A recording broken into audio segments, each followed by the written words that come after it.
Okay तो आज मैं ट्विटर चला रहा था और ट्विटर में मुझे एक पोस्ट दिखता है जहाँ पे एक रेडिट यूज़र है जो कि मेंशन करता है कि जो S23 अल्ट्रा में जूम फोटोज़ लिए जाते हैं वो थोड़े फेक है, जो कि मून के हम फोटोज़ लेते हैं। ये जो मून के हम जो जूम फोटोज़ लेते हैं वो फेक किया गया है इसमें, और उसमें इन्होंने एक एक्सपेरिमेंट किया है जहाँ पे ये प्रूफ किया है कि S23 अल्ट्रा के जो फोटोज़ हैं वो फेक होते हैं, स्पेशली मून के। तो आज हम इसी के बारे में बात करेंगे कि ये कैसे, ये जो एक्सपेरिमेंट में हमें ये बताया गया कि S23 अल्ट्रा में जो मून के फोटोज़ लिए जाते हैं 100x जूम पे वो फेक होते हैं। तो चलो इस वीडियो को स्टार्ट करते हैं। तो सबसे पहले हम बात करेंगे शुरुआत से, जहाँ पे अगर आप देखोगे P50 या फिर P30 था हुआवे का, जिसने सबसे पहले मून के फोटोज़ लेना स्टार्ट किया था। और ये बहुत ही कंट्रोवर्शियल बन गया था क्योंकि उसके बाद ये पता चला था कि हुआवे क्या करता है कि जब आप फोटोज़ क्लिक करते हो मून की तो वो ऑटोमेटिकली डिटेक्ट करके उसके ऊपर एक ओवरले लगा देता है मून के ही इमेज का, जिससे कि आपको लगता है कि इसने ये फ़ोन से क्लिक किया, लेकिन वो फ़ोन से क्लिक नहीं किया गया होता है। और ये बाद में लोगों को पता भी चल गया क्योंकि हुआवे के जो फोटोज़ होते थे वो ऑलमोस्ट सिमिलर होते थे। और आप देखोगे कि इसमें जो पैचेस होते थे या फिर जो क्रिएटर्स होते थे वो ऑलमोस्ट सिमिलर होते थे, जिसके बाद ये पता चल गया कि हुआवे क्या करता था कि वो उसके ऊपर एक इमेज चिपका रहता था या फिर एक ओवरले एडिट करके लगा रहता था अपने फ़ोन से ही, जिससे कि आपको लगता था कि आपके फ़ोन ने इस इमेज को क्लिक किया है जो कि है मून का। बट यही सेम चीज़ जब सैमसंग ने किया, जहाँ पे उन्होंने 100x जूम से मून के फोटोज़ को क्लिक किया, तब लोगों ने इसे एक्सेप्ट क्यों कर लिया? क्योंकि क्या होता था कि सैमसंग जब भी फोटोज़ क्लिक करता था कि वो हर बार एक अलग अलग इमेज प्रोवाइड करता था और लोगों को लगने लगा कि ये हाँ सच में सैमसंग जूम करके ही फोटोज़ का हमें दे रहा है। लेकिन अभी रिसेंटली इस रेडिट यूज़र ने एक्सपेरिमेंट किया, जहाँ पे उन्होंने सबसे पहले तो इस रेडिट यूज़र ने क्या किया कि उन्होंने एक मून का इमेज डाउनलोड किया इंटरनेट से, और बहुत ही हाई रेजोल्यूशन में उन्होंने ये डाउनलोड किया। उसके बाद डाउनलोड करने के बाद उन्होंने इसे डाउनग्रेड कर दिया 170x170 पिक्सल्स पे। उसके बाद इसके ऊपर गॉसियन ब्लर कर दिया, यानी कि उसे ब्लर कर दिया अपने सॉफ्टवेयर में, यानी कि उसे फोटो एडिटिंग करके उसके ऊपर एक गॉसियन ब्लर लगा दिया कुछ इस तरह से, जहाँ पे आप देख सकते हो, जिससे कि इसके सारे डिटेल्स छुप गए हैं। तो इससे अब डिटेल्स निकालना कोई भी आसान काम नहीं है क्योंकि इसमें डिटेल्स है ही नहीं, तो कैसे ही आप इसमें डिटेल्स निकाल सकते हो।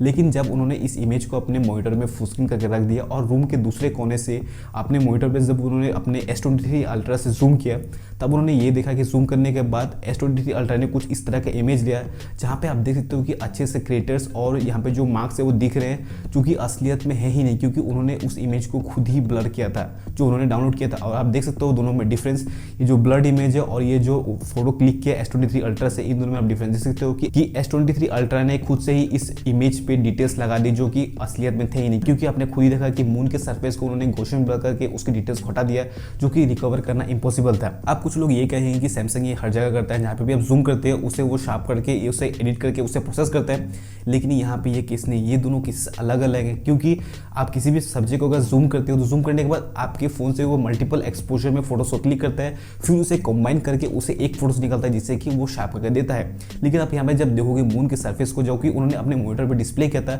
जितने भी बार फोन क्लिक करता है उसे सिर्फ एक ही तरह का एक एक्सपोजर मिलता है जो कि सेम होता है और वो हर जगह सेम ही होता है। तो वो उसने कैसे इसे प्रोसेस किया या फिर कैसे उसने शार्प किया? तो यहाँ पे कुछ नहीं हो रहा है, सैमसंग ने यहाँ पे अपने AI मॉडल को इस तरह से ट्रेन किया है कि वो किसी भी मून सरफेस को देख के उसे डिटेक्ट करके उसमें अपने आप ही डिटेल्स को ऐड कर देता है, जो कि असलियत में है ही नहीं। और सैमसंग ये भी बोलता है कि वो अपने फोटोज में कभी भी ओवरले या फिर टेक्सचर्स को ऑटोमेटिकली अप्लाई नहीं करता है, जो कि सच है। क्योंकि अगर ये सीन ऑप्टिमाइजर जो सैमसंग फोन में होता है, अगर वो कंफ्यूज हो जाता है कि सीन ऑप्टिमाइज करने में कि कोई एक बॉल है या फिर मून है, तो वो बॉल के फोटोज में भी कभी कभी आपको टेक्सचर ऐड करके दे सकता है, जो कि सही है, टेक्निकली सही है। तो यहाँ पे सैमसंग कोई प्री डिफाइंड फॉर्मूला यूज नहीं कर रहा है जिससे कि कोई भी सरफेस पे वो टेक्सचर को अप्लाई करता है। तो यहाँ पे सैमसंग यूज कर रहा है AI मॉडल को, जिससे कि वो ऑटोमेटिकली सीन को डिटेक्ट करके अपने सीन ऑप्टिमाइजर से उस पे सन के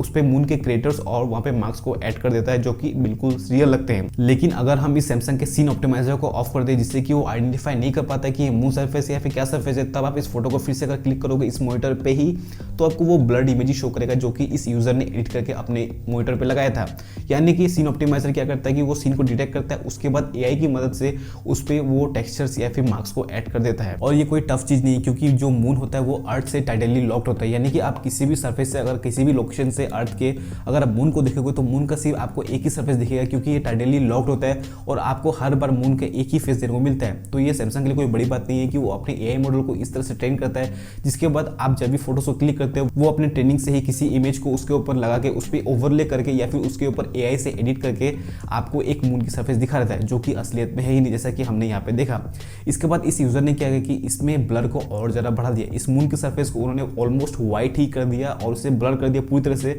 ब्लर मैक्सिमम कर दिया, और ये आप देख सकते हो कि एक व्हाइट बॉल की तरह दिख रहा है। लेकिन फिर भी जब उन्होंने फोटोज क्लिक किया तो इसमें भी आप डिटेल्स देख सकते हो, इसमें भी वो आप क्रिएटर्स को देख सकते हो जो कि असलियत में है ही नहीं। तो यहाँ पे ये प्रूव हो जाता है कि सैमसंग इसमें सच में AI से कुछ कर रहा है और उसमें अपने आप ही क्रिएटर्स या फिर एडिट करके उसमें आपको मार्क्स दिखा रहा है। इसके बाद इस रेडिट यूजर ने एक और एक्सपेरिमेंट किया जहाँ पे उन्होंने ये किया कि 2 मून सरफेस को एक साथ रख दिया, यानी कि उन्होंने फोटोशॉप करके एक के ऊपर एक को रख दिया, जहाँ पे एक मून सरफेस थोड़ा सा कट चुका था और दूसरा पूरी तरह से फुल्ली उस पर सरफेस दिख रहा था। और सेम उन्होंने यहाँ पे भी उसे ब्लर कर दिया था। लेकिन जब उन्होंने इस फोटो को फिर से क्लिक किया तो जिस मून सरफेस को उन्होंने कट किया था वो ऑप्टिमाइज नहीं हो पाया, यानी कि सीन ऑप्टिमाइजर ने उसे डिटेक्ट नहीं किया और उसके ऊपर कोई भी एडिट्स नहीं किए, यानी कि उसके ऊपर कोई भी टेक्सचर नहीं लगाया। लेकिन जो फुल मून था उसके ऊपर पूरी तरह से टेक्सचर लगा दी, यानी कि उस पर क्रिएटर्स और मार्क्स आप देख सकते हो। तो यहाँ पे क्लियरली पता चलता है कि सैमसंग किसी AI मॉडल को यूज कर रहे हैं अपने मून के फोटोज को क्लिक करने के लिए, जिसके बाद वो ऑटोमेटिकली मून के सरफेस को डिटेक्ट करके उसके ऊपर टेक्सचर्स या फिर क्रिएटर्स को ऐड कर देता है,